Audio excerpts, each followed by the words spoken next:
والصلاة والسلام علی محمد الامین فاعوذ باللہ من الشیطان الرجیم بسم اللہ الرحمن الرحیم۔ خواتین و حضرات، دین کا مقصد کیا ہے، اس موضوع پر ہم پچھلی 2 نشستوں سے گفتگو کر رہے ہیں۔ اس میں ہم نے اس بات کا تفصیل کے ساتھ جائزہ لے لیا تھا کہ دین کے مقصد کو متعین کرنے کے لیے امت مسلمہ میں کیا کیا بڑے مدرسہ ہائے فکر رہے ہیں اور وہ کس طریقے سے اس مقصد کو متعین کرتے ہیں۔ اس کے بعد پھر ہم دوسرے نقطۂ نظر کے دلائل کا جائزہ لے رہے تھے، اور اس میں جو بنیادی 2 آیات ہیں ان کا ہم نے تفصیل سے جائزہ لے لیا تھا، اور یہ اندازہ کر لیا تھا اس میں غلطی لگنے کی وجہ کیا ہوئی۔ لیکن اس دوسرے ہی نقطۂ نظر میں نے یہ بات آپ سے عرض کی تھی کہ جب وہ یہ کہتے ہیں کہ ہم کو اس دنیا میں اللہ تعالیٰ کی حکومت قائم کرنی ہے اور اسی مقصد کے لیے یہ دین دیا گیا ہے، تو ساتھ ہی یہ بات بھی کہتے ہیں کہ اس کے لیے ایک منظم جماعت وجود پذیر ہونی چاہیے۔ اتنی بات اس وقت تک تو ایک عقلی اور منطقی سی بات رہتی ہے، اگر آدمی دلائل کے ساتھ یہ بتائے کہ یہ مقصد حاصل کرنے کے لیے یہ ضروری ہے، اس سے بہتر نتائج نکلیں گے۔ لیکن اس سے آگے بڑھ کر اگر دین سے استدلال کیا جائے تو ظاہر ہے کہ پھر یہ تقاضا پیدا ہوتا ہے کہ اس کا بھی جائزہ لے لیا جائے۔ میں نے کل آپ کی خدمت میں یہ عرض کیا تھا کہ غلطی کیسے لگتی ہے، اس میں یہ بات بھی گزارش کی تھی کہ عام طور پر یہ ہوتا ہے کہ کوئی ایک خاص مفہوم ہے جو ہمارے ہاں اردو میں بہت رائج ہو گیا ہوتا ہے، بسا اوقات اس کا ایسا غلبہ ہو جاتا ہے کہ آدمی اسی کو سامنے رکھ کر قرآن مجید یا پیغمبر صلی اللہ علیہ وسلم کے ارشادات کا مفہوم بھی متعین کرنے لگ جاتا ہے۔ یہ جو لفظ الجماعت ہے، یہ حدیثوں میں آیا ہے۔ کسی حدیث میں رسول اللہ صلی اللہ علیہ وسلم سے یہ روایت کیا گیا ہے کہ آپ نے فرمایا علیکم بالجماع، تم پر جماعت کی پابندی ضروری ہے، تمہیں جماعت کے ساتھ رہنا چاہیے۔ کسی روایت میں یہ آیا ہے کہ نبی صلی اللہ علیہ وسلم نے یہ فرمایا التزم جماعت المسلمین، مسلمانوں کی جماعت کے ساتھ وابستہ ہو کر رہو۔ کسی روایت میں یہ لایا ہے کہ میں تم کو کچھ باتوں کا حکم دیتا ہوں، ان میں ایک یہ بھی ہے کہ تمہیں جماعت کے ساتھ وابستہ رہنا چاہیے۔ بڑی مشہور روایت ہے، اس مدرسہ فکر کے لوگ اس کو بہت پیش کرتے ہیں کہ آمرکم بخمس، میں تم کو 5 باتوں کی نصیحت کرتا ہوں، اور وہ 5 باتیں یہ ہیں کہ السمع والطاعت، کہ تم سنو، تم اطاعت کرو، الجماع، جماعت کے ساتھ وابستہ رہو، اور اس کے بعد الہجرہ والجہاد فی سبیل اللہ، یعنی ہجرت کی اور اللہ کی راہ میں جنگ کرنے کی۔ تو اس میں بھی اس کا ذکر آتا ہے۔ اس وجہ سے یہ سوال ظاہر ہے کہ ایک عام آدمی کے سامنے جب اس صورت میں رکھ دیا جاتا ہے کہ یہ دیکھیے اللہ تعالیٰ نے جماعت کے ساتھ وابستہ رہنے کا اپنے پیغمبر کی وساطت سے حکم دیا ہے، اور مسلمان کو پھر اس کے سوا کیا چارہ ہے کہ یا تو کوئی جماعت تلاش کرنی ہوگی، وہ اس کے ساتھ مل کر جدوجہد کرے گا، اور یا یہ ہے کہ وہ اپنی کوئی جماعت بنا لے گا۔ خاص طور پر یہ جو روایت ہے کہ میں تمہیں 5 باتوں کا حکم دیتا ہوں، تو اگر آپ اس پر غور کریں تو آپ پر یہ بات واضح ہوگی کہ اس میں جو باتیں کہی گئی ہیں ان میں سے ایک ہے السمع، دوسری ہے الطاعہ، تیسری ہے الجماع، چوتھی ہے الہجرہ، اور 5ویں ہے الجہاد فی سبیل اللہ۔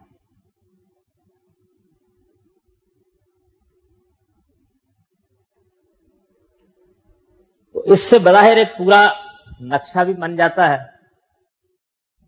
کہ جب کسی جماعت کے ساتھ آدمی وابستہ ہوگا تو ظاہر ہے اس کا کوئی امیر ہوگا، وہ اس کی بات سنے گا، اس کی اطاعت کرے گا، اور پھر اس کے بعد اگر اسلامی حکومت قائم کرنے کی جدوجہد میں اس کو اپنے معاشرے کو چھوڑنا پڑے تو ہجرت کرے گا، اور ہجرت کے بعد اگر اس کو جہاد کرنا پڑے گا جہاد کرے گا۔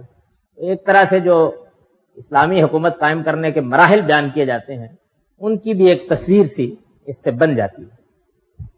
عام آدمی یہ خیال کرتا ہے کہ جب دین نے یہ کہا ہے کہ اسلامی حکومت تمہیں قائم کرنی ہے تو اس کا گویا لاہ عمل بھی بتا دیا ہے کہ اس طریقے سے اس کو قائم ہونا چاہیے۔ اسی طرح یہ بات بھی وہ پھر بعد میں کہتے ہیں کہ جب اس طرح کی کسی جماعت سے آپ وابستہ ہوں گے تو جماعت منظم کرنے کے لیے کسی امیر کی ضرورت ہوگی، تو اس امیر کے ساتھ آپ کا جو تعلق قائم ہونا چاہیے وہ یہ تعلق قائم ہونا چاہیے کہ جو حکم وہ دے اس کی پیروی کی جائے، کیونکہ ایسی ڈسپلن جماعت کے بغیر یہ ممکن نہیں ہو سکتا کہ کوئی انقلاب لایا جا سکے یا کوئی حکومت قائم کی جا سکے۔ میں اس کو اس سے پہلے تفصیل کے ساتھ بیان کر چکا ہوں، مجھے اب صرف آپ سے یہ عرض کرنا ہے کہ یہ الجماعت کیا ہے۔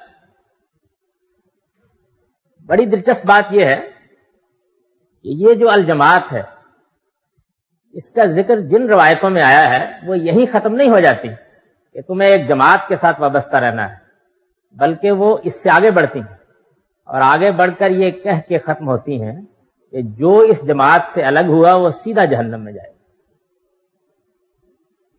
یعنی صرف یہی نہیں ختم ہوتی، اس سے آگے بڑھ کر روایتیں یہ بتاتی ہیں کہ جو اس سے الگ ہوا وہ پھر اپنے آپ کو جہنمی کا ایندھن بنائے گا۔ تو ظاہر ہے کہ یہ ایک بڑی سخت بات ہے، اس کا مطلب ہے کوئی غیر معمولی مسئلہ پیدا ہو گیا ہے جس کو یہاں بیان کیا جا رہا ہے۔ تو یہ مسئلہ اس سارے مدرسہ فکر میں بڑی اہمیت اختیار کر لیتا ہے۔ ایک عام آدمی جب اس کو سنتا ہے تو کچھ اس کی سمجھ میں آتا ہے، کچھ سمجھ میں نہیں آتا، لیکن وہ پریشان بہرحال ضرور ہوتا ہے۔ میں اگر کسی جماعت میں شامل نہیں ہوں اور میں کسی امیر کی اطاعت نہیں کر رہا اور میں کسی خاص لائے عمل کے مطابق یہ جدوجہد نہیں کر رہا تو اس کا مطلب یہ ہے کہ میں اپنے آپ کو بڑے خطرے میں ڈال رہا ہوں، اس کو یہ محسوس ہوتا ہے۔ اس وجہ سے ذرا دیکھ لیجئے کہ اس میں مسئلہ کیا پیدا ہوا۔ مسئلہ جو پیدا ہوا وہ اصل میں اس لفظ نے پیدا کر دیا۔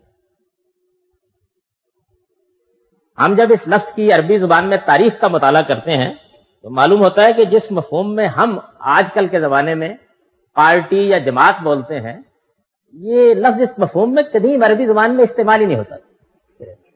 خود قرآن مجید میں لفظ حزب استعمال ہوا ہے، اس طرح کے موقعوں پر گروہوں کے لیے لفظ فرقہ استعمال ہوا ہے، طائفہ استعمال ہوا ہے۔ جو مختلف قسم کے گروہ بنائے جاتے ہیں یا کوئی جماعتیں بنائی جاتی ہیں تو ان کے لیے قرآن مجید نے بہت سے الفاظ استعمال کیے ہیں۔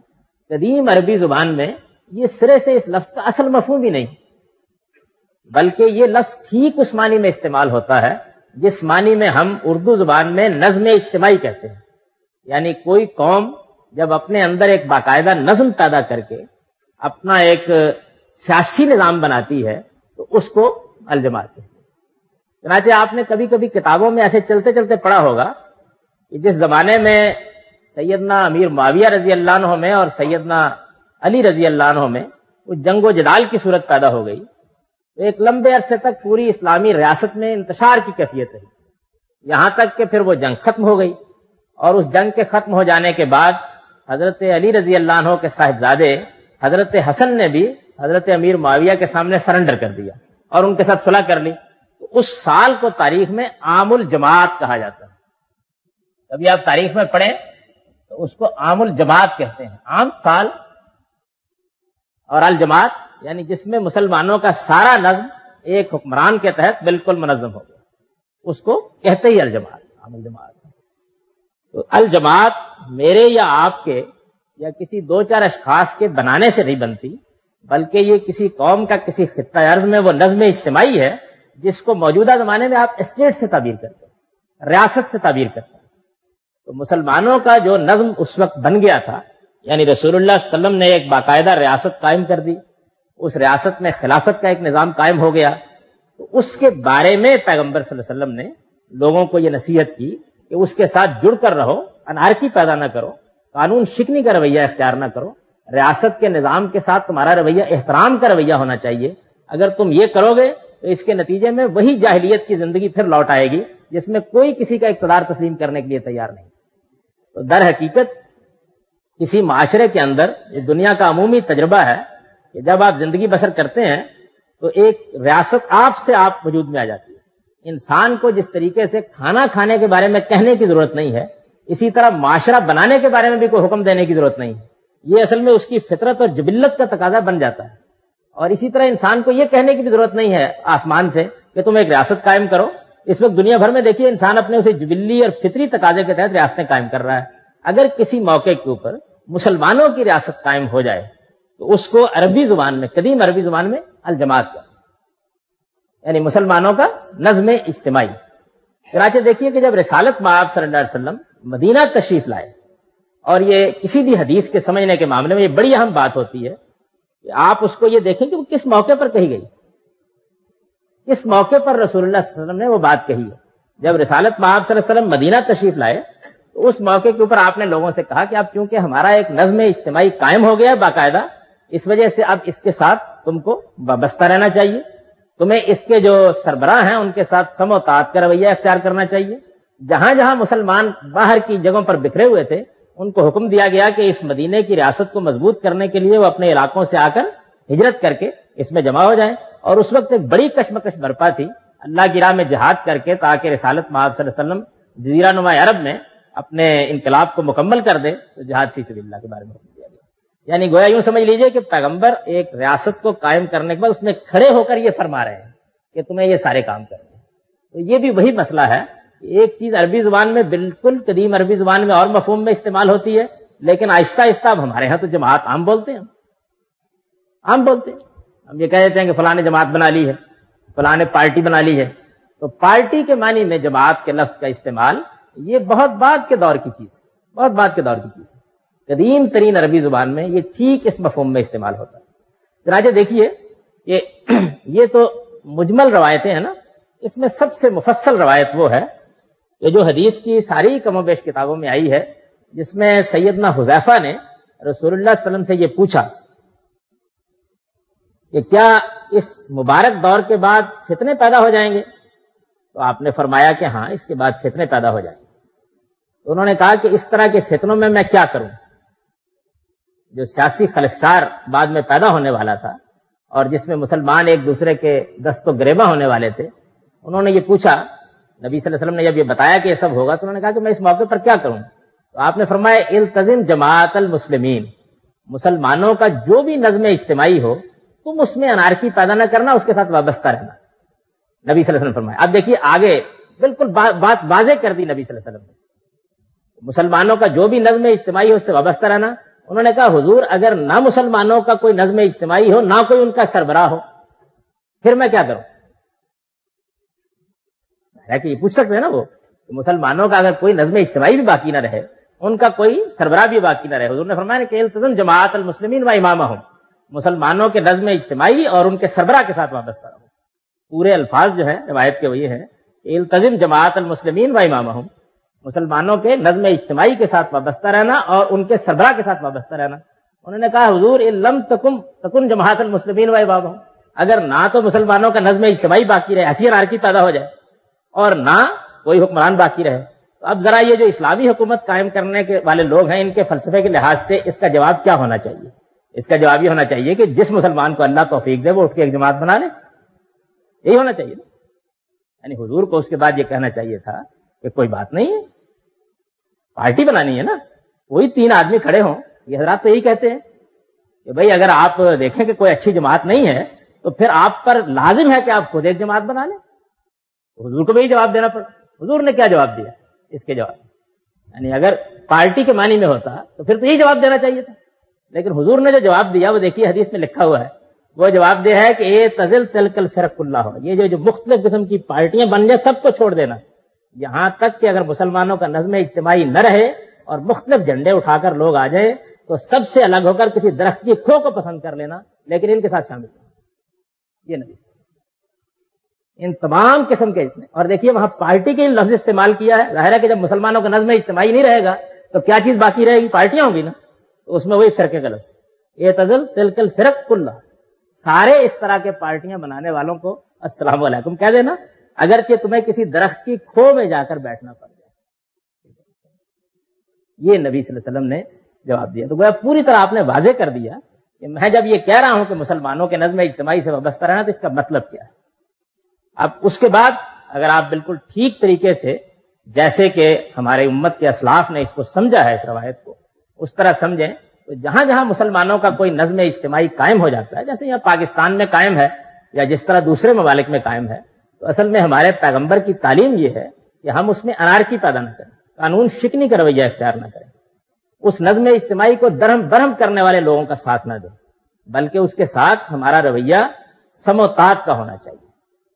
ظاہر ہے کہ ان معاملات میں ہم اطاعت نہیں کریں گے جن معاملات میں اللہ کی معصیت لازم آتی ہے، لیکن عمومی طور پر قانون کی پیروی کرنے کا رویہ ہونا چاہیے۔ یہ چیز جو ہے یہ بالکل آپ کی نفسیات کو الٹ دیتی ہے، سوچنے کے ذہن کو بالکل بدل دیتی ہے۔ پیغمبر ایک بالکل دوسری جگہ پر کھڑے ہوئے ہیں، یعنی ہم جو ذہن پیدا کر رہے ہیں وہ ایک بغاوت کا ذہن ہے، اور پیغمبر صلی اللہ علیہ وسلم جو ذہن پیدا کر رہے ہیں وہ قانون پسندی کا ذہن ہے، نظم اجتماعی کے ساتھ وابستہ رہنے کا ذہن ہے، مسلمانوں کے نظام کو درہم برہم کرنے سے پرہیز کرنے کا ذہن ہے، ممکن حد تک اس کے ساتھ ایک تعلق پیدا کر کے اس کا خیر خواہ بن کے رہنے کا ذہن ہے، اور جس وقت وہ نظم کہیں بکھر جائے خدا نخواستہ تو اس میں یہ نہیں کہہ رہے کہ پھر اس نظم کو قائم کرنے کی جدوجہد کرنے کے لیے جس کا جی چاہے وہ اٹھے اور اٹھ کر ایک جماعت بنائے اور تم پر لازم ہے کہ اس میں شامل ہو جاؤ، اور اگر وہ پسند نہ آئے تو اپنی بنا لو۔ یہ نہیں کہہ رہے، یہ کہہ رہے ہیں کہ پھر سب کو چھوڑ دینا، جب مسلمانوں کا نظام نہ رہے اور ہر شخص اپنا جھنڈا اٹھا لے، کوئی 10 آدمیوں کو لے کر، کوئی 200 کو، 400 کو، سب کو چھوڑ دینا اور بالکل الگ ہو کے کسی درخت کی کھو میں بیٹھ جانا تاکہ تم فتنے سے بچ سکو۔ اور میں آپ سے عرض کروں کہ جب اس روشنی میں ہم دیکھتے ہیں تو ہمیں یہ معلوم ہوتا ہے کہ رسالت میں آپ صلی اللہ علیہ وسلم نے اپنے قریبی صحابہ کی اس معاملے میں کیسی غیر معمولی تربیت کی۔ ایک بڑا دل نواز واقعہ ہے، مجھے سنت کی تحقیق کے ضمن میں حدیث کی جو سب سے بڑی کتاب ہے مسند احمد بن حنبل، اس کو مکمل پڑھنے کا موقع ملا۔ عام طور پر تو یہ ہوتا ہے کہ بہت بڑی کتاب ہے تو ہم اس کو مختلف پہلوؤں سے دیکھتے رہتے ہیں، لیکن ایک طرف سے لے کے دوسری جانب سے پوری کی پوری جب میں نے کتاب پڑھی تو مجھے یہ معلوم ہوا کہ اس میں بڑی بعض دل نواز چیزیں ہیں جو لوگوں تک منتقل نہیں ہیں۔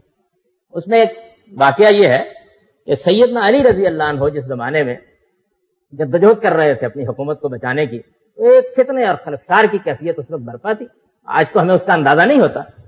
اس موقع کے اوپر وہ رسول اللہ صلی اللہ علیہ وسلم کے ایک بڑے پرانے صحابی کے پاس گئے بصرہ میں، انہوں نے جا کے ان کے دروازے پر دستک دی اور یہ کہا کہ میں آپ کے پاس اس لیے آیا ہوں کہ آپ میری مدد کریں اور میرے ساتھ میدان میں نکلیں۔ تو انہوں نے کہا کہ میں آپ کی ضرور مدد کروں گا، آپ تشریف رکھیں۔ ان کو انہوں نے بٹھایا، اندر تشریف لے گئے، باہر آئے تو کہنے لگے کہ جس دن رسول اللہ صلی اللہ علیہ وسلم دنیا سے رخصت ہونے والے تھے تو انہوں نے مجھے کہا تھا کہ جب مسلمانوں کا نظم اجتماعی نہ رہے اور لوگ آپس میں لڑیں تو اس وقت تم اپنی لوہے کی تلوار توڑ دینا، لکڑی کی ایک تلوار بنا لینا تاکہ کسی کی گردن نہ کٹے، وہ میرے پاس ہے، کہیے تو میں چلتا ہوں آپ کے ساتھ لڑنے کے لیے تیار ہوں۔ یہ مجھے میرے پیغمبر ہدایت کر کے دنیا سے رسول اللہ صلی اللہ علیہ وسلم نے یہ تعلیم دی ان کو، یعنی اس طریقے سے لوگوں کو اس پر آمادہ کیا کہ ان کو کیسے زندگی بسر کرنی ہے۔ یہی وجہ ہے کہ ہم بہت کوشش کرتے ہیں کہ جو کوئی بھی حکمران ہو ان کے نامہ اعمال کو پورا بیان کیا جائے اور اس کے خلاف تقریریں کی جائیں اور ان کے جرائم بیان کیے جائیں اور یہ بتایا جائے کہ شریعت کے فلاں قانون کی پابندی نہیں کرتے اور فلاں قانون کی پابندی نہیں کرتے، لیکن پلٹ کے کبھی نہیں دیکھتے کہ ہم کیا کرتے ہیں، ہمیں کیا معلوم ہوتا ہے۔ میں نے پچھلے دنوں یہاں ایک مجلس میں یہ واقعہ سنایا کہ لاہور میں ایک شادی کی تقریب میں بہت سے جلیل القدر علماء موجود تھے، تو اس میں جیسے آج کل ہے چائے اور اس کے ساتھ کچھ لوازمات بھی دے دیے گئے۔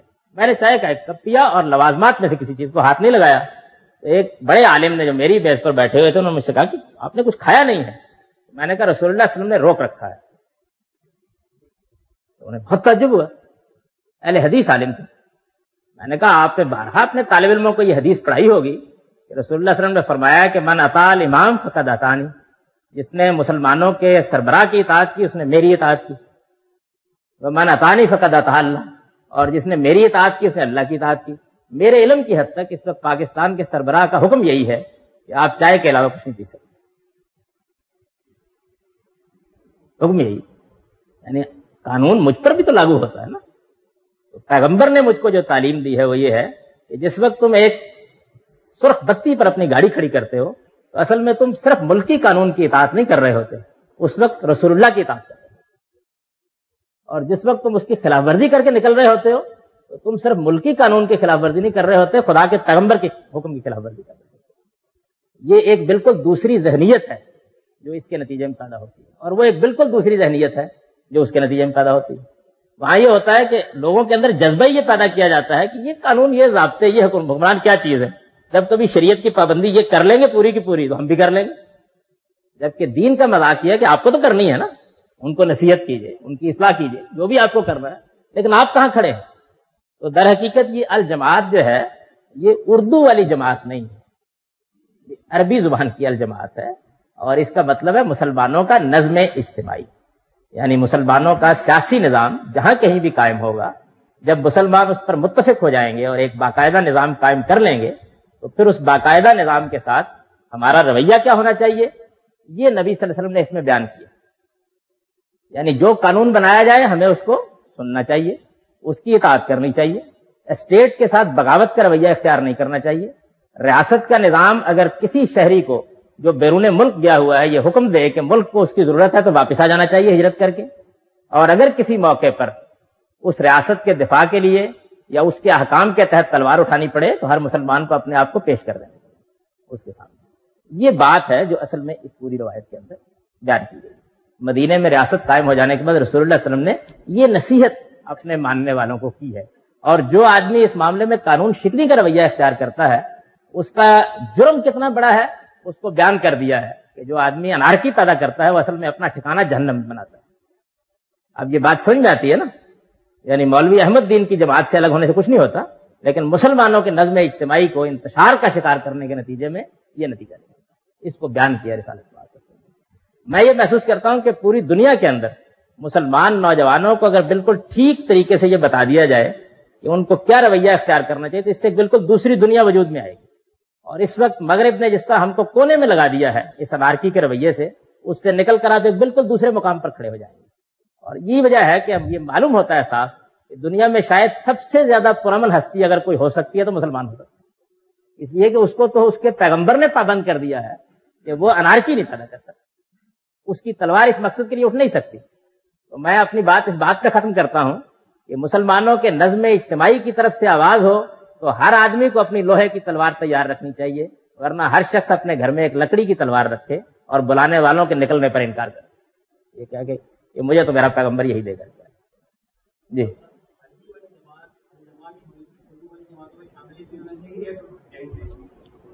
اگر تو وہ جماعتیں اس نظم اجتماعی کو مان کر اس کے قانون کے تحت قائم ہوئی ہیں تو پھر تو وہ ایسی جماعتیں ہیں کہ جو آپ دنیا میں تنظیمیں قائم کرتے ہیں، آرگنائزیشنز قائم کرتے ہیں، اگر وہ اس کے بجائے کوئی پیرلل گورنمنٹ بنانے کی کوشش کر رہی ہیں تو پھر وہ فرقے ہیں جن سے حضور نے کہا ہے کہ ہر حال میں آدمی کو الگ رہنا چاہیے، ہر حال میں الگ۔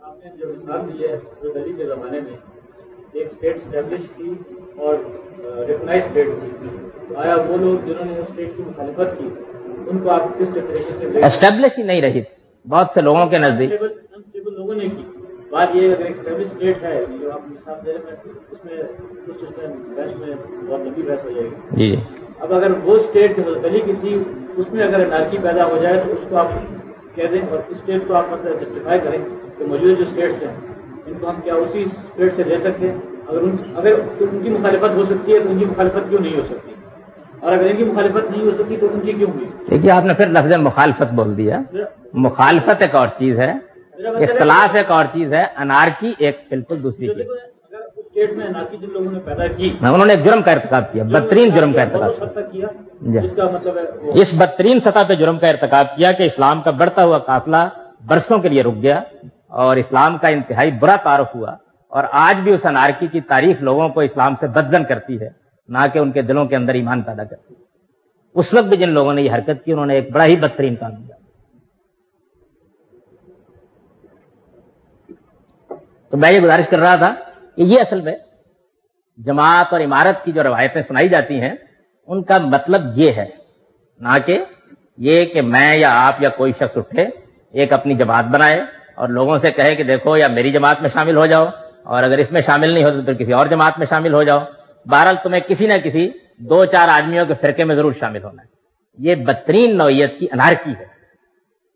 البتہ یہ بات کہ آپ کسی مقصد کے لیے مل کر کوئی انجمن بنا لیتے ہیں، کوئی تنظیم بنا لیتے ہیں، کوئی ادارہ قائم کر لیتے ہیں، وہ بالکل دوسری چیز۔ اسی طریقے سے اگر کسی ملک کے اندر پرامن طریقے پہ دستوری لحاظ سے پولیٹیکل پارٹیز بنانے کی اجازت دی گئی ہے تو آپ پولیٹیکل پارٹیز بنا لیتے ہیں، یہ بالکل ایک دوسری چیز ہے، اور آپ اس کے تحت انتخابات بھی لڑتے ہیں، اس پہ بحث نہیں ہے۔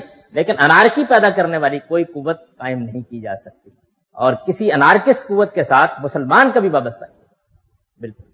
اور نہ ان روایتوں کا یہ مطلب ہے کہ اسلامی حکومت قائم کرنے کے لیے ایک جماعت قائم کرنے کا ہم کو ان میں حکم دیا گیا، ایسا ہرگز کوئی حکم نہیں دیا گیا، بلکہ پہلے سے قائم شدہ جو حکومت ہے اس کے بارے میں ہمارا رویہ کیا ہونا چاہیے اس کی ہدایت جہاں کہیں بھی مسلمانوں کو۔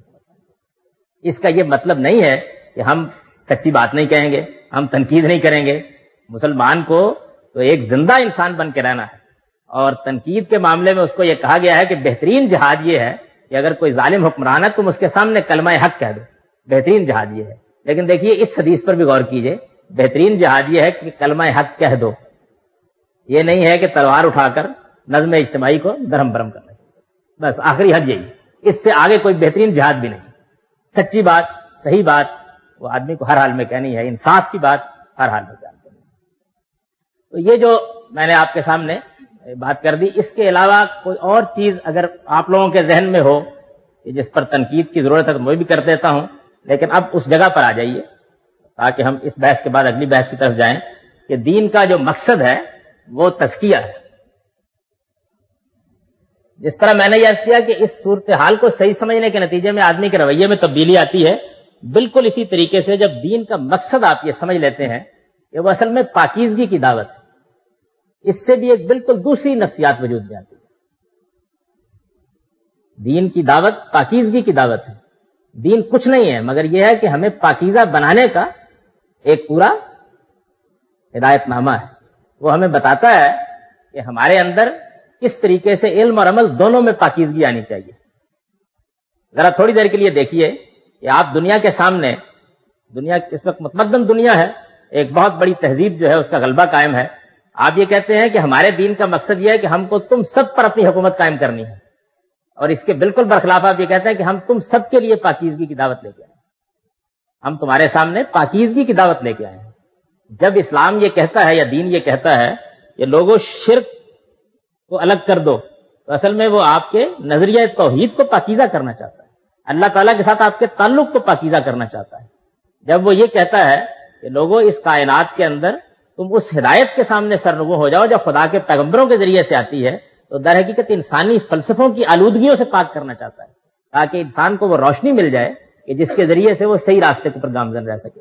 جب وہ یہ کہتا ہے کہ لوگوں آخرت کے لیے جینا سیکھو، تو اس کا مطلب یہ ہے کہ دنیا داری کی جتنی علائشیں ہیں ان سے اٹھانا چاہتا ہے، انسان پاک کرنا چاہتا ہے اس کے اندر سے۔ تو نظریے کی پاکیزگی، اسی طریقے سے اعمال کی پاکیزگی۔ سود اور جوا وہ نہیں پسند کرتا کہ آدمی اس میں ملوث ہو، اس کا معاشی عمل آلودہ نہ ہو جائے۔ آپ دیکھیے ایک ایک چیز کے معاملے میں وہ حساس ہے۔ سارے دین کا جب اس نقطہ نظر سے مطالعہ کریں گے تو یہ معلوم ہوگا کہ اسلام کی دعوت ہی در حقیقت یہ ہے۔ اچھا، اسی کا ایک اور نتیجہ نکلے گا، اور وہ یہ کہ چھوٹے چھوٹے معاملات جو دنیا میں پیش آتے ہیں ان میں آپ کو فقہی احکام جاننے سے نجات ہو جائے گی۔ خدا کی شریعت تو بہت مختصر سی ہے، یعنی اگر میں پوری شریعت بیان کرنا چاہوں اور مجھے دلائل نہ دینے ہوں تو 15 منٹ میں بیان ہو جاتی ہے، بہت مختصر سی چیز ہے۔ لیکن بہرحال فقہ کے بہت بڑے انبار ہیں، تو آپ کے ہاتھ میں ایک روشنی آتی ہے۔ وہ روشنی کیا ہے؟ مجھے اپنے اس نفس کو پاک رکھنا ہے۔ اس کے بعد آپ اپنے فقیہ خود بن جاتے ہیں۔ آپ کو کیا دیکھنا ہے، آپ کو کس چیز پر نظر اٹھانی ہے، آپ کو کس چیز میں ملوث ہونا ہے، آپ کو کس مجلس میں جانا ہے، آپ کو کن لوگوں سے دوستی رکھنی ہے۔ آپ اگر گھر میں بیٹھے ہوئے ہیں تو جو طوفان اس وقت آ رہا ہے اس میں کس چیز پر آپ کی نگاہیں پڑنی چاہیے اور کس پر نہیں پڑنی چاہیے، ان سب کے اندر آپ ایک حساس وجود بن جاتے ہیں کہ کہیں یہ آلودہ نہ ہو جائے۔ اور جب آپ محسوس کرتے ہیں کہ اس پر کوئی آلودگی آ رہی ہے تو اپنے آپ کو بچانے کی کوشش کرتے ہیں، اس لیے کہ ایک طوفان بدتمیزی کے اندر ایسا تو نہیں ہو سکتا کہ آپ گرد سے بچ جائیں، لیکن آپ روز نہاتے ہیں اور ندامت کے چند آنسو یہی کام کرتے ہیں، توبہ کے چند جملے یہی کام کرتے ہیں، بار بار آدمی اپنے پروردگار کی طرف رجوع کرتا ہے۔ اس میں آپ کا ہدف پھر باہر کی دنیا کو ملاحیاں سنانا نہیں ہوتا، سب سے پہلے یہ ہوتا ہے کہ مجھے کیا کرنا ہے اور میں پاکیزگی کے کس مقام پر کھڑا ہوں، اور دوسروں کو بھی آپ کیا بتا رہے ہوتے ہیں کہ تم پاکیزہ ہو۔ تو اسلام کی ساری ہدایت، خواہ وہ شریعت کے متعلق ہو یا اسلام کی حکمت سے متعلق ہو، وہ اصل میں یا آپ کے علم کو پاک کر رہی ہے اور یا آپ کے عمل کو پاک کر رہی ہے۔ اور اس میں سے ایک ایک چیز آپ دیکھیے نا، کیا دلچسپی ہے اس، تمہاری مونچھیں بھی تمہارے منہ میں گرتی ہوئی نہیں ہونی چاہیے. چھوٹی چھوٹی چیزوں کو دیکھیے نا. تمہیں پاکیزگی حاصل کرنے کے لیے غسل کرنا چاہیے، تمہیں خدا کے حضور میں کھڑے ہونے کے لیے وضو کرنا چاہیے. بدن سے لے کر آپ کی روح تک پورا کا پورا دین اصل میں یہی کام کرتا ہے. پورا دین یہی کام کرتا ہے. تو یہ دین کا جو مقصد ہے، یہ صرف اتنی سی بات نہیں ہے کہ چلیے ہم نے جو بھی مان لیا.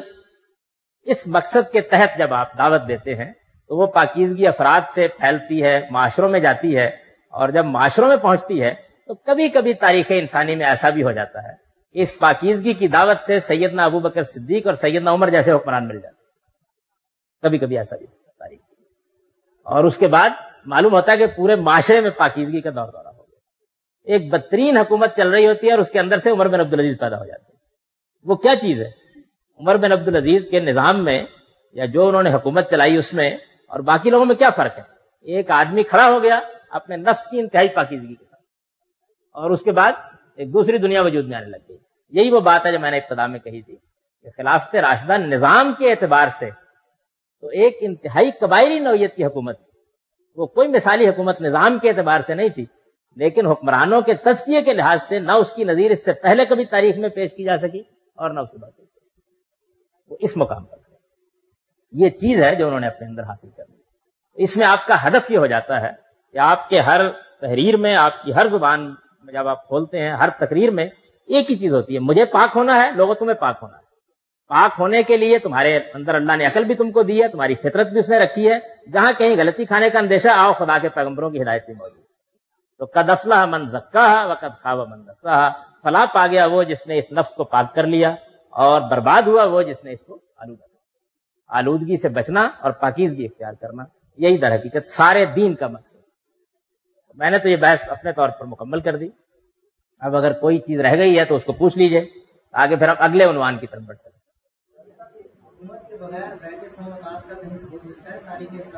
آپ چاہتے ہیں کہ میں اس بیعت کے موضوع پر بھی گفتگو کر دوں؟ جی دیکھیے، بات یہ ہے کہ اس بیعت کی بھی ایک تاریخ ہے. پہلے تو یہ سمجھ لیجئے کہ سرے سے بیعت کرنا نہ کرنا یہ کوئی دینی چیز ہی نہیں. یعنی یہ تو اصل میں قدیم ترین زمانے سے عہد معاہدہ کرنے کا ایک طریقہ ہے جو رائج رہا ہے دنیا. یعنی جس طرح سے تلوار کوئی دینی چیز نہیں ہے، لیکن رسالت میں آپ صلی اللہ علیہ وسلم نے تلوار اٹھائی اور استعمال کی. وہ تو پہلے سے دنیا کے اندر لڑنے کے اکالے کے طور پر رائج تھی. مجلس منعقد کرنا کوئی دینی چیز نہیں ہے. دنیا میں مجالس منعقد ہوتی ہیں. جیسے میں نے ابھی عرض کیا کہ حکومت قائم کرنا کوئی دینی چیز نہیں ہے، وہ تو فطرت کا تقاضا ہے ہی، ہو جائے گی. بالکل اسی طرح سے بہت سے کام ایسے ہیں کہ جو دنیا میں ہمیشہ سے ہوتے ہیں. جیسے آج کل ہمارے یہاں اسمبلی میں حلف اٹھاتے ہیں. اب یہ کوئی دینی چیز نہیں ہے. عہد کرنے کا، معاہدہ کرنے کا ایک طریقہ ہے. موجودہ زمانے میں یہ اختیار کر لیا ہے. قدیم زمانے میں جو اس کا طریقہ تھا وہ یہ تھا کہ ہاتھ میں ہاتھ دے کے اور بعض اوقات ہاتھ کو چوم لیتے تھے اور اس طریقے سے عہد کر لیتے تھے. یہ جو ہم حجر اسود کا استلام کرتے ہیں اور اس کے بعد کہتے ہیں کہ وفام بعہدے کا، یہ بھی در حقیقت یہی چیز ہے. یعنی حجر اسود کے بارے میں رسول اللہ صلی اللہ علیہ وسلم نے فرمایا نا کہ یہ یمین اللہ ہے، اللہ کے دائیں ہاتھ کی علامت ہے. ایک طرف تمہارا پروردگار ہے، ایک طرف تم کھڑے ہو جاتے ہو اور اپنے ہونٹ اس کے اوپر رکھ دیتے ہو یا اپنا ہاتھ اس کی طرف کر دیتے ہو اور یہ کہتے ہو کہ میں اے پروردگار تیری وفاداری کے عہد کی تجدید کر رہا ہوں تیرے ساتھ. تو یہ قدیم ترین طریقہ ہے ہاتھ میں ہاتھ دے کے ایک دوسرے کے ساتھ معاہدہ کرنے کا. اس کو عربی میں بیعت کہتے ہیں. یہ اصطلاح بھی اسلام نے ایجاد نہیں کی، پہلے سے رائج تھی. عربوں کے سردار بھی یہ بیعت لیا کرتے تھے، پرانے حکمران بھی لیا کرتے تھے، سب کرتے تھے. تو رسالت میں آپ صلی اللہ علیہ وسلم نے بھی مختلف موقعوں پر جب عہد لینے کی ضرورت پیش آئی تو پہلے سے رائج اس چیز کو استعمال کیا ہے. یہ کوئی دینی چیز نہیں بالکل بھی. یعنی ایک عام رائج طریقہ ہے. جس طرح بہت سی چیزوں کو اختیار کیا جاتا ہے ایسے ہی آپ نے بھی اختیار کیا. کن کن مواقع پر اختیار کیا؟ اب دیکھیے کہ عام طور پر یہ کہا جاتا ہے کہ رسول اللہ صلی اللہ علیہ وسلم نے مدینے میں، مکے میں جب دعوت دی تو آپ نے وہاں کوئی جماعت بنائی. واقعہ یہ کس طرح کوئی کام ہی نہیں آپ نے. جس طرح سے ایک معلم، حضور نے اپنے بارے میں کہا بوئستو معلم، میں تو اصل میں ایک معلم بنا کر بھیجا گیا. آپ نے لوگوں کو دین بتایا، دین کی دعوت دی. اس دعوت سے متاثر ہو کر بہت سے لوگ آپ پر ایمان لے آئے. آپ نے ان سے وہاں کوئی عہد لینے کی کوئی ضرورت محسوس نہیں کی. البتہ ایسا ہوا بارہا کہ باہر سے کوئی آدمی آیا تو آپ نے اس سے چند باتوں کا اقرار لے لیا، لیکن بیعت کا طریقہ وہاں بھی اختیار نہیں کیا. یعنی یہ جتنا عرصہ ہے سارا کا سارا یہ کم و بیش اس سے بالکل خالی ہے. اور بہت سے لوگ باہر سے بھی آئے, بہت سے لوگ وہاں بھی ایمان لائے. حبشہ میں جب دعوت پہنچی ہے تو وہاں سے 20 عیسائیوں کا وفد آیا, اس نے ایمان قبول کیا اور واپس چلا گیا حبشہ. لیکن آپ نے کوئی خاص ان سے اس طرح کا معاہدہ نہیں کیا, کوئی بیعت نہیں لی, کوئی اس طرح کام نہیں کیا. پہلی مرتبہ جس طرح کہ میں نے کل بھی ذکر کیا تھا کہ جب مکے پر حجت پوری ہو گئی اور رسول اللہ صلی اللہ علیہ وسلم کو یہ حکم دیا گیا کہ اب آپ دوسرے قبیلوں کے سامنے یہ دعوت رکھیں, اور انصار کے چند لوگوں نے یہ بات قبول کر لی, تو یہ بات صاف معلوم ہوتا ہے کہ پیغمبر صلی اللہ علیہ وسلم کو بتا دی گئی تھی کہ اب آپ کا دارالہجرت یہ ہے. اگر آپ تاریخ پڑھیں تو معلوم ہوگا کہ حضور کو بلکہ رویا میں دکھا بھی دیا گیا تھا, یثرب آپ کو دکھا دیا گیا تھا کہ یہاں سے ریسپانس ہوگا اور آپ کو یہاں پر ایک مستقر میسر آ جائے گا. تو جو لوگ آپ کے پاس آئے ان لوگوں سے آپ نے اسلام کی بیعت لی, کیونکہ وہ آئے اور ان کو چلے جانا تھا اور آپ ایک بڑی ذمہ داری ان پر ڈال رہے تھے, محض دین قبول نہیں کر رہے تھے. تو آپ نے ان سے اسلام کی بڑی بڑی باتوں کی پیروی کرنے کی بیعت لی. رسالت میں آپ صلی اللہ علیہ وسلم بعد کے زمانوں میں بھی باہر سے کچھ لوگ اگر آتے تھے تو ان سے یہ عہد لے لیا کرتے تھے. یہ طریقہ آپ نے بعد میں کبھی اختیار کیا, کبھی اختیار نہیں کیا. یعنی کسی آدمی سے آپ عہد لے لیتے کہ دیکھو تم بدکاری نہیں کرو گے, دیکھو تم نماز کا اہتمام کرو گے. یہ جو نبی صلی اللہ علیہ وسلم عہد لیتے تھے, یہ رسالت مآب صلی اللہ علیہ وسلم کے بعد کسی مسلمان ہونے والے سے نہ خلفائے راشدین نے کبھی لیا, نہ صحابہ کرام نے لیا, اور اس طرح یہ بات ہمیشہ کے لیے بالکل قطعی طور پر ثابت کر دی کہ یہ حق اس زمین پر اگر کسی کو حاصل ہے صرف خدا کے پیغمبر کو حاصل ہے. اس لیے کہ ہم میں سے ہر شخص برابر کی سطح پر دین پانے, دین سمجھنے کا محتاج ہے. ہاں, ذات پیغمبر ہے کہ جو کسی سے عہد معاہدہ دین کے معاملے میں دے سکتی ہے. میں اور آپ, مجھے بھی آپ سے یہ عہد کرنا, آپ کو بھی مجھ سے یہ عہد کرنا, میں بھی محتاج اسلام, آپ بھی محتاج اسلام. تو سوال یہ ہے کہ یہاں بیعت لینے والا کون ہو سکتا ہے؟ کوئی نہیں ہو سکتا. لیکن وہ ایک ہستی ہے جو عالم انسانیت میں ایک بالکل منفرد مقام پر کھڑی ہے, جس پر خدا کی وحی آئی ہے, جس کے پاس خدا کا دین ہے. تو صحابہ کرام نے بالاجماع اس بات کو بالکل واضح کر دیا, اس کا کوئی امکان نہیں. اس کے بعد جب رسالت میں آپ صلی اللہ علیہ وسلم کی ریاست قائم ہونے کے امکانات پیدا ہو گئے اور تیسرے سال میں یا دوسرے سال میں انصار کے لیڈر ایمان لے آئے, تو پھر آپ نے پہلی مرتبہ اپنی زندگی میں سمع و طاعت کی بیعت کی. یعنی وہی عہد لیا جو کوئی حکمران اپنی رعایا کے لوگوں سے لیتا ہے. اور یہ بیعت ہے جو پھر خلفائے راشدین بھی لیتے رہے, اور جو ساری بنو امیہ کی اور بنو عباس کی بلکہ عثمانیوں تک کی سلطنت میں جائی. یعنی ایک مسلمانوں کے نظم اجتماعی کا جو سربراہ بنا دیا گیا ہے. اب جس طرح آپ اسمبلی میں جا کے آپ کے نمائندے حلف اٹھاتے ہیں تو کانسٹیٹیوشنلی اس کو ایکسپٹ کرتے ہیں, کانسٹیٹیوشنلی ایکسپٹ کرتے ہیں کہ ہم اب حکومت کے ساتھ وابستہ رہ کر اس نظام کو چلائیں گے. اسی طریقے سے اس زمانے میں حکمران لوگوں سے یہ عہد لیتے تھے. یہ رسول اللہ صلی اللہ علیہ وسلم جب اس مرحلے میں داخل ہوئے تو اب پیغمبر کی حیثیت نہیں, حکمران کی حیثیت سے دیا. اور بعد کے صحابہ نے یہ بات واضح کر دی اپنے عمل سے, خلفائے راشدین نے, کہ حضور صلی اللہ علیہ وسلم کا یہ کام ہم بھی کر سکتے ہیں. اس لیے کہ یہ جو کام ہے یہ آپ نے پیغمبر کی حیثیت سے نہیں کیا, ایک حکمران کی حیثیت سے. جب وہ مرحلہ آیا, اسی وجہ سے مکے میں آپ نے کبھی یہ بیعت نہیں. اب جب حکمران آپ بن گئے ہیں تو حکمران بننے کے بعد جب اقتدار مل جاتا ہے تو جنگ بھی ہو جاتی ہے بعض اوقات. تو جنگ کے موقع پر جہاد کے لیے بھی آپ نے بعض اوقات لوگوں کے ساتھ اس طرح کا عہد معاہدہ کیا, جس کی ایک بہت نمایاں مثال بیعت رضوان ہے. یہ بالکل اسلام کے پورے قانون سے یہ واضح ہے کہ اس طرح کا سمع و طاعت کا عہد معاہدہ اللہ تعالیٰ جب چاہے ہم سے لے لیں, اس لیے کہ ان کی اطاعت کے ہم پابند ہیں. اللہ کا پیغمبر جب چاہے لے لیں, اس کی اطاعت کے بھی ہم پابند ہیں, اور حکمران جب چاہے لے لیں, آج بھی لیتے ہیں. اس کے علاوہ کسی شخص کو اس زمین کے اوپر کسی سے یہ عہد معاہدہ کرنے کا بھی کوئی اختیار نہیں. رہ گیا جہاد, تو جہاد جو کرنے کا حق رکھتا ہے وہی لے گا, اور وہ صرف مسلمانوں کا حکمران ہی رکھتا ہے, کوئی اور تو کر نہیں سکتا. جی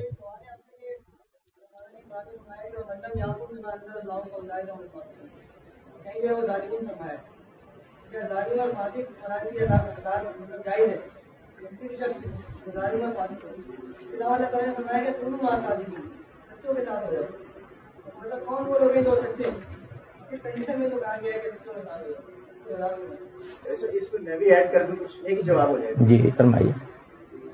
خاص میری آپ سے یہ ہے کہ جواب دینے میں ذرا ہاتھ مجھ پہ ہلکا رکھیے گا, آپ عالم ایسا. شاید حضرت عمر کے زمانے کا واقعہ ہے کہ اسلامی سپہ سالار جب ایرانیوں کے یا رومیوں کے وہاں گیا تو اس نے بتانا شروع کیا کہ ہمارا حکمران کس طرح زندگی گزارتا ہے, اور اس نے کہا کہ وہ ہمارے ہی جیسا ہے اور ہماری طرح ہی رہتا ہے, ہم سے مشورہ کرتا ہے اور ہم جب چاہیں اسے شاید میں غلطی کا امکان ہے انہیں اتار بھی سکتے ہیں. جی.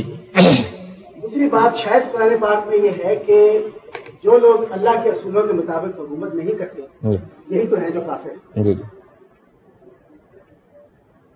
سب سے بڑا اصول اسلامی نظام حکومت میں مشاورت ہے قرآن کے مطابق. جب اسلام میں ملوکیت آ گئی جی تو مشاورت ختم ہو گئی. آپ نے فرمایا کہ تزکیہ نفس کے اعتبار سے ایسے حکمران آئے جناب حضرت ابوبکر کی طرح, حضرت عمر کی طرح, اور بعد میں عمر بن عبدالعزیز ایک وقفے کے بعد. وہ حضرت عمر بن عبدالعزیز سے لے کے 500 سال تک جس طرح کے حکمران آئے وہ ہم نے دیکھا ہے. تو کیا یہ رسک بہت بڑا نہیں ہے؟ ایس نے بھی اس کو ہینڈل کیا ہے اس مسئلے کو. انہوں نے ایسے انسٹیٹیوشن بنا دیے ہیں کہ جس میں چیک اینڈ بیلنس اس طرح کے کہ کھل کے آپ نہیں کھیل سکتے, آپ کو پکڑ لیا جاتا ہے. اس پہ میں ذرا چاہ رہا ہوں کہ آپ تھوڑی سی ایسے انسٹیٹیوشن ضرور بننے چاہیے. اس کی کوئی نفی نہیں کی میں نے, لیکن بڑا فرق ہے اس میں اور بڑا فرق ہے انارکی پیدا کرنے میں, قانون شکنی کرنے میں. دو چیزیں الگ الگ ہیں. آپ نے جو بات کی بڑی اچھی بات کی, وہ یہ ہے کہ کسی آدمی کو عام آپ کے گرد و پیش میں یہاں بھی لوگ بیٹھے ہوئے ہیں, جہاں آپ رہتے ہوں گے وہاں بھی ہیں, یہ 12-15 کروڑ جتنے لوگ ہیں ان کو آپ کیا سمجھتے ہیں؟ کافر ہیں, مسلمان ہیں؟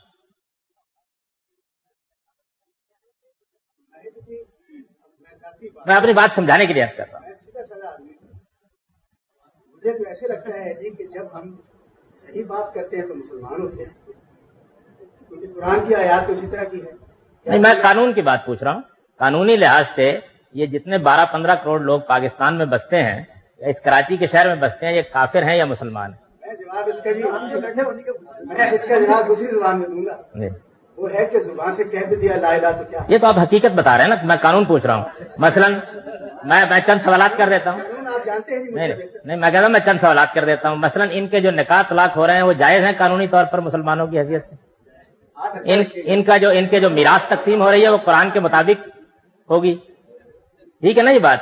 تو جب مسلمانوں کو اتنی بدکاریوں کے باوجود آپ کافر ایک خاص حد پر جا کر قرار دیتے ہیں تو حکومت کے ساتھ بھی یہی کرنا پڑتا ہے.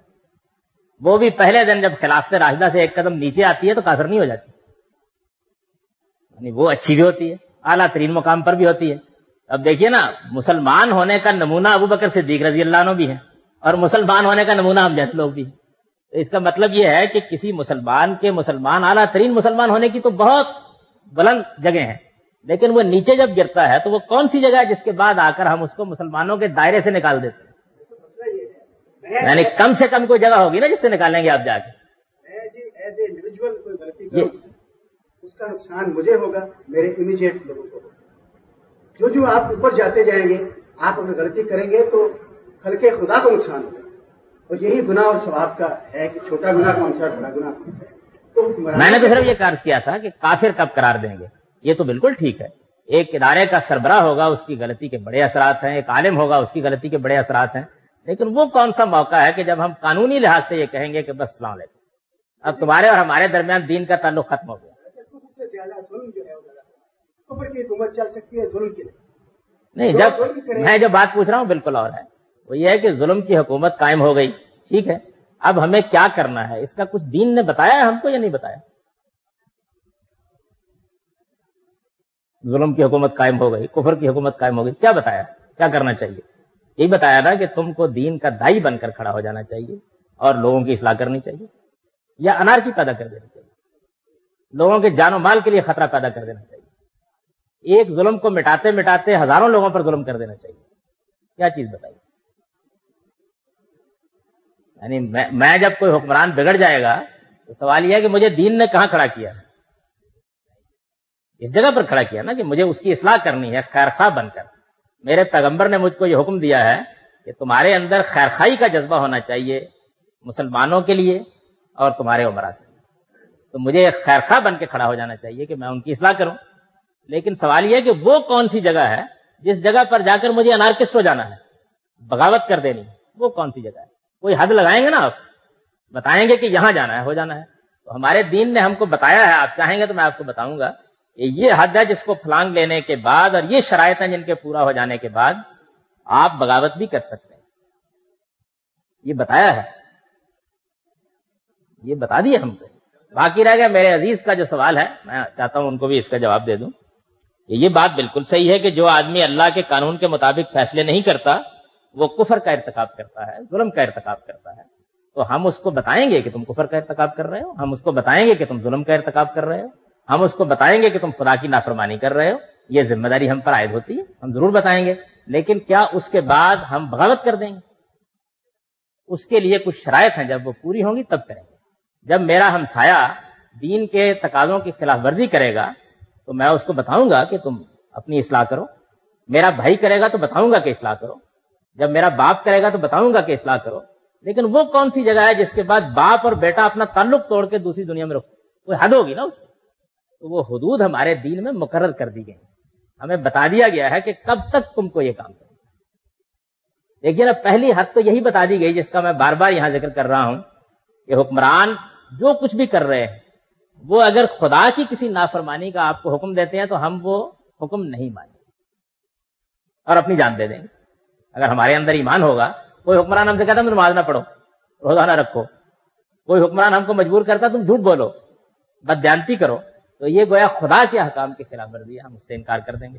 لیکن وہ کون سی جگہ ہے جس کے بعد ہم بغاوت کر دیں گے جا کے؟ کیا یہ ہونا چاہیے کہ جب کبھی حکمران کوئی غلطی کرے یا جب ان سے کسی ظلم یا کسی کفر کا ارتکاب ہو تو جو دو چار آدمی ہیں وہ اٹھیں اور اٹھ کر بغاوت کر دیں؟ اس کے نتیجے میں تو ظلم ختم نہیں ہوگا بلکہ کچھ اور مظلوم تاریخ میں پیدا ہوتے جائے گا، اور تو کچھ نہیں ہوگا. زیر بحث مسئلہ کیا ہے؟ زیر بحث مسئلہ یہ ہے کہ جب بھی کبھی مسلمانوں کا کوئی اسٹیٹ قائم ہو جائے تو مسلمانوں کا رویہ اس میں انارکسٹ کا نہیں ہونا چاہیے. یہ ہے یہ بات. اور اسی وقت میں نے اس کی وضاحت کر دی تھی کہ رہی یہ بات کہ ہم تلقین کریں گے، ہم نصیحت کریں گے، یہ سب کام ہم کریں گے، اتنے بھی کام کر سکتے ہیں. موجودہ قانون میں پاکستان میں ہم کو آزادی دے دی گئی ہے کہ ہم پولیٹیکل پارٹی بنائیں اور اپنی حکومت کی اصلاح کرنے کے لیے اس طرح کا بھی کوئی کام کریں، دے دی گئی ہے. یہ اجازت سعودی عرب میں نہیں ہے. جتنے انقلاب کے علمبردار ہیں میں نے نہیں دیکھا کہ وہاں سیاسی پارٹی بنا کے بیٹھے ہوئے.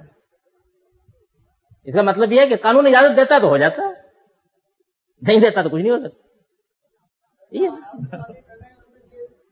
بھائی دوسری بات آپ کی کونوا مع الصادقین، تو اس کا مطلب یہ ہے کہ مسلمانوں کو اچھے نیکوکار لوگوں کے ساتھ وابستہ رہنا چاہیے اور ان کی صحبت میں رہنا چاہیے. یہ بات ہے جو کہی گئی. اس سے یہ لازمی نتیجہ نہیں نکلتا کہ جب آپ کا نظم اجتماعی خراب ہو جائے تو آپ کو اٹھ کر بحیرہ عرب میں چھلانگ لگا دینی چاہیے. نظم اجتماعی میں ساتھ نہیں ہوتا آدمی، قانون کا پابند ہوتا. قانون کی پابندی ایک الگ چیز ہے، ہو سکتا ہے. اور آپ دیکھیے رسول اللہ نے اس میں کوئی کسر نہیں چھوڑی. آپ نے فرمایا نظم اجتماعی کی پابندی کرو، اس کے باوجود کہ تمہیں ناگوار گزرے، اس کے باوجود کہ تمہارے لیے تنگی پیدا کر دی جائے، اس کے باوجود کہ تمہارے معاملے میں غلط رویے اختیار کر کے دوسروں کو ناجائز ترجیحات دی جائے. یہ فرمایا نا، یعنی یہ سب کچھ بھی بغاوت کرنے کے لیے کافی ہے. بغاوت کب کی جا سکتی ہے اس کو بھی قرآن مجید نے، نبی صلی اللہ علیہ وسلم نے بالکل واضح کر دیا کب کی جا سکتی ہے. لیکن میں یہ عرض کروں کہ اگر آپ چاہیں گے تو میں بیان کر دوں گا کب کی جا سکتی ہے. لیکن اتنی بات عرض کر دوں کہ کی جا سکتی ہے، تب بھی کی جا سکتی ہے، کرنی لازم کسی حال میں بھی نہیں ہوتی. یعنی جو زیادہ سے زیادہ حد ہے وہ یہ ہے کہ بغاوت کی جا سکتی ہے اگر یہ شرطیں پوری ہو جائیں، لیکن لازم کسی حال میں بھی نہیں ہوتی، کسی حال میں بھی نہیں. اتنی نفرت ہے اسلام کو انارکی سے، اتنی نفرت ہے نظم اجتماعی کو برباد کرنے سے. یعنی ایک پرامن ریاست کا قیام اور اس کا استحکام یہ بہت زیادہ ترجیح رکھتا ہے، بہت زیادہ ترجیح رکھتا ہے اس کو کسی حال میں. اصل میں بات یہ ہے کہ یہ جو طالع آزما لوگ ہوتے ہیں نا، ان کا خیال ہوتا ہے کہ وہ ایک تقریر کریں گے، چلیے جی لوگ بہت داد دیتے ہیں کہ جی کیا کر دیا. یہ نہیں اندازہ ہوتا کہ اس کے نتیجے میں انسانی جان جانی، اس کے نتیجے میں عورتوں کی عصمتیں لوٹنی، اس کے نتیجے میں گھروں کا بھی بربادی ہونی. یہ ہم نہیں جانتے. اور پھر اس کے بعد ہوتا کیا ہے، جب ادھر سے ریاست اپنے قوت کو استعمال کرتی ہے تو پھر اس کو گالی دینا شروع کر دیتے ہیں، حالانکہ ابتدا تو ہم نے کی نا غلط طریقے سے.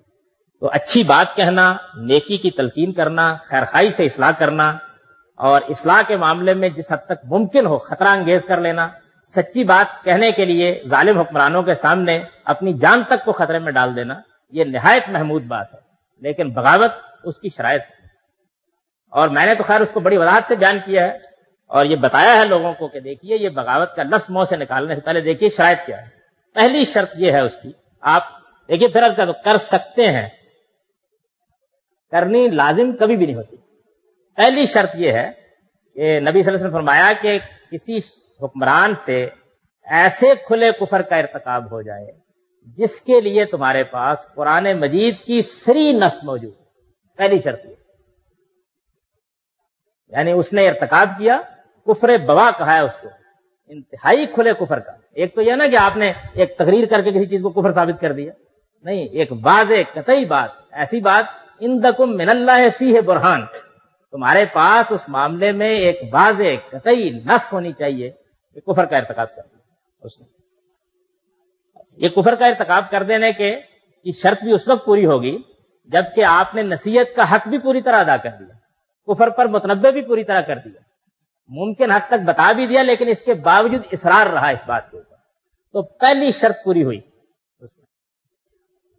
دوسری شرط جو ہے وہ یہ ہے کہ جو شخص بھی بغاوت کرنے کے لیے اٹھ رہا ہے وہ یہ بتائے کہ حکمران استبداد کے ذریعے سے حکومت قائم کیے ہوئے ہے یا قوم کی رائے سے قائم کیے ہوئے ہیں،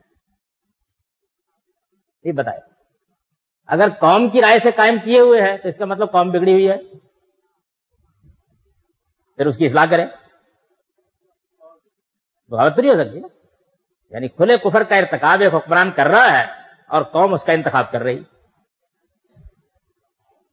دوسری شرط یہ ہے کہ وہ ایک استبدادی حکومت ہو، یعنی وہ لوگوں کی رائے سے وجود میں نہ آئی ہو.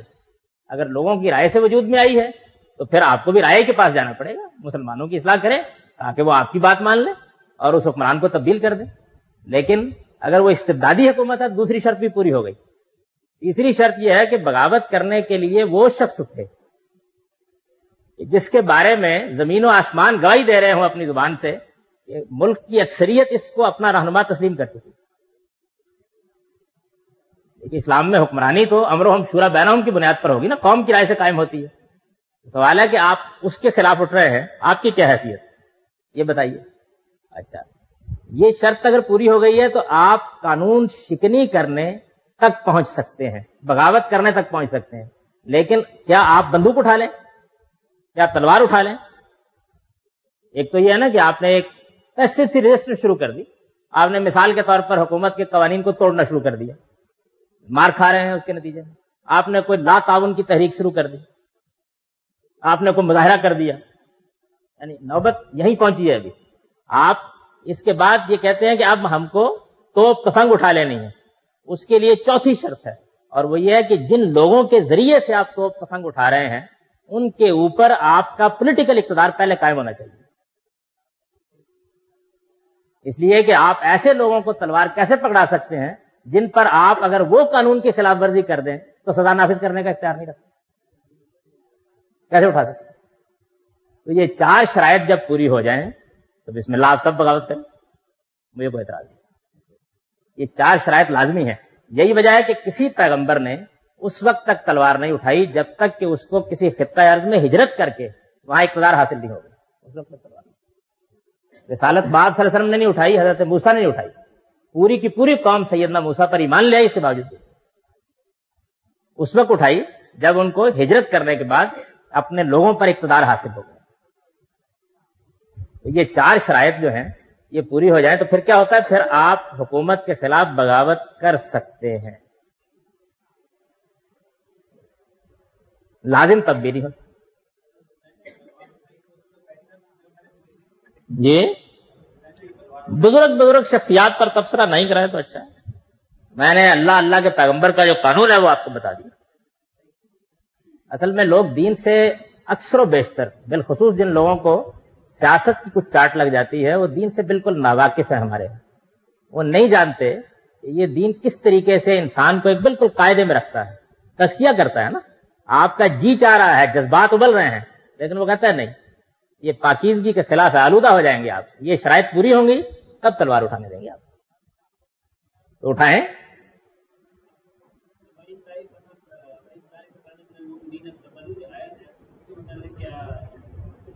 اس آیت میں یہ بتایا گیا کہ مسلمانوں کے دو گروہ اگر آپس میں تلوار اٹھا لیں، پہلے وہ ایک غلط کام کر ڈالیں اب ان سے کیسے نمٹا جائے.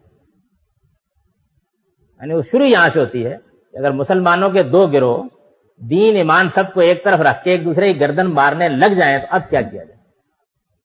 اس میں مسلمانوں سے یہ کہا گیا ہے کہ اب ان مسلمانوں کو اگر وہ نہیں مانتے سمجھانے بجانے سے تو تلوار کے زور سے بھی حق کے سامنے جھکنے پر مجبور کیا جا سکتا ہے. اس لیے کہ وہ تو پہلے اٹھ کھڑے ہوئے ہیں نا, پہلے انہوں نے قانون کی خلاف ورزی کر دی. یہ 4 شرائط ہیں, یہ میں نے بہت وضاحت کے ساتھ لکھ دیا. اس ملک کے اہل علم کے سامنے, میرے اب تک علم میں نہیں ہے کسی آدمی نے ادنا درجے میں اس پر کوئی اعتراض کیا ہو. اس کے بعد آپ بغاوت کر سکتے ہیں. اس سے پہلے اب دیکھیں نا, ایکسٹریم پر نہ جائیے. بغاوت نہیں کر سکتے لیکن نصیحت تو آپ کو کرنی, پرامن ذرائع سے جو کچھ آپ کر سکتے ہیں وہ ضرور کیجیے. ریاست کی قانون شکنی کیے بغیر آپ نصیحت کا حق ادا کیجیے, اس سے تو کوئی نہیں روکتا آپ کو.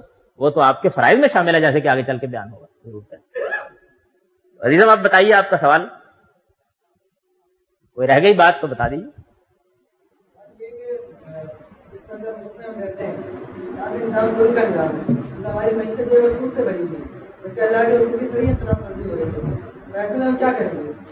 دعوت دعوت دعوت, خدا کا پیغام پہنچائیے, دلوں میں اتریے, دماغوں کو متوجہ کیجیے, ذہنی اور فکری.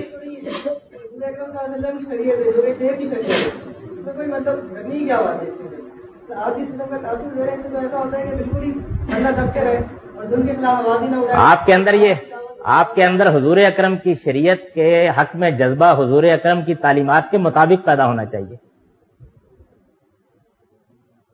آپ کو حضور اکرم سے زیادہ حضور اکرم کی شریعت کا نمائندہ نہیں بننا چاہیے. یہ انہی کے احکام ہے جو میں آپ کو سنا رہا ہوں. اور یہ بات بھی ذہن میں رکھیے, آپ ایک اچھے طالب علم ہیں, کبھی کسی خدا کے پیغمبر کا اس طرح ذکر نہ کیجیے کہ حضرت عیسیٰ کی شریعت ہے. وہ بھی ہمارے پیغمبر ہیں اور ان کا دین بھی وہی دین تھا. اور میں آپ سے عرض کروں کہ جب تک رسول اللہ صلی اللہ علیہ وسلم کو اقتدار حاصل نہیں ہوا, مکی صورتیں قرآن میں نکال کے پڑھ لیجئے, ان میں صرف ایک ہی تعلیم ہے, دعوت اور صبر, دعوت اور صبر. حضرت عیسیٰ نے بھی یہی کہا ہے, دعوت اور صبر. جب اقتدار حاصل ہو جاتا ہے, ایک منظم حکومت قائم ہو جاتی ہے, پھر جہاد بھی ہوتا ہے. اس سے پہلے حضرت عیسیٰ کا دین بھی وہی ہے اور محمد رسول اللہ کا دین بھی وہی ہے, کوئی فرق نہیں دونوں کے دین میں, ایک ہی دین. اس کے بارے میں کیا ہے کہ مسلمانوں پر اگر کہیں ظلم ہو رہا ہے تو دوسروں کا فرض ہے کہ ان کی مدد کریں. دوسروں کا نہیں, مسلمان حکومت کا فرض.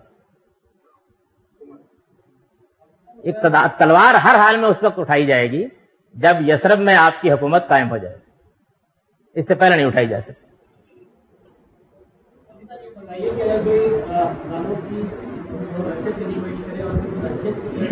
جی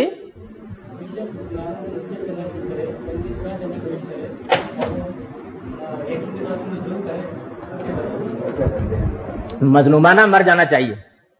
اور یہ بات یاد رکھیے کہ نصیحت کرتے ہوئے ایک مظلومانہ موت جو کام کر دیتی ہے وہ 1000 جہاد بھی نہیں کر پاتی.